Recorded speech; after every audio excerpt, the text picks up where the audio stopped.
Hello and welcome to another presentation by Today's. India has moved a step closer to dealing with contemporary and new threats, with the Cabinet Committee on Security recently clearing the formation of not one but three agencies: the Defence Cyber Agency, the Defence Space Agency and the Special Operations Division. A government official familiar with the matter said on the condition of anonymity. All three will be tri-service agencies, which means that they will draw from each service and serve under the command of the Chairman, Chief of Staff Committee, a second official has confirmed. In 2012, the Chiefs of Staff Committee recommended that there be formulation of three separate joint commands.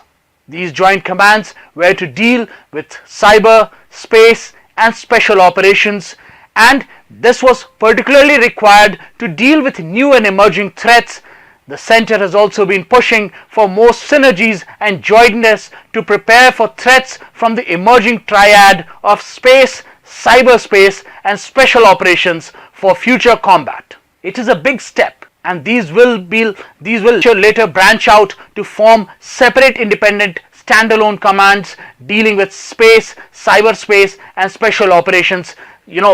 The agencies will lead to a lot more synergy, energy and sharing of resources. Now that's going to build on the best practices. One has to remember that we are no longer just under threat from the skies, the seas and the land. China, for instance, has already demonstrated its offensive capabilities in space. In February, it demonstrated its capability to destroy a target in space. It used a long-range missile interceptor identified as DN-3 to accomplish the mission. Earlier in 2010, China used a mid-course interceptor to destroy a target missile roughly 62 miles above the Earth's surface. China is the second country after the US to have demonstrated this capability. The space agency will deal with issues such as these, and the work will be done in close coordination with the Indian Space Research Organization (ISRO) and Defence Research and Development Organization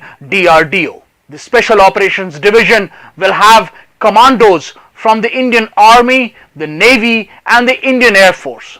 They will train together to deal with the various exigencies when the need arises. The Army, Navy and Indian Air Force, they all three have special forces: the Para-Commandos, the Marine Commandos and the Garud Commandos. However, these train separately and largely operate in silos. The Para-Commandos and the Marine Commandos will form the core of the Special Forces Agency, and an agency for special operations will bring a lot of synergy.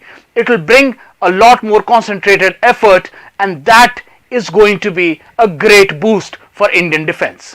It has been learnt that the cyber and space agencies will be based out of Delhi for close coordination with their civilian counterparts. Lieutenant General K.J. Singh, who is former Western Army commander, has said that it was a good move.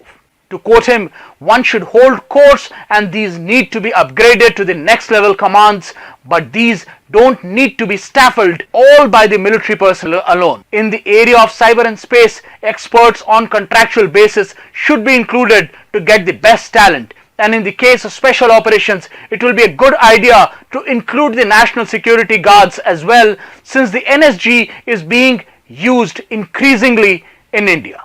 They should be all trained together." This is a great development. We'll keep on bringing you more news about it as we learn the updates. I'm Anupam Sinha. This is Today's, and you are our viewers. Thank you.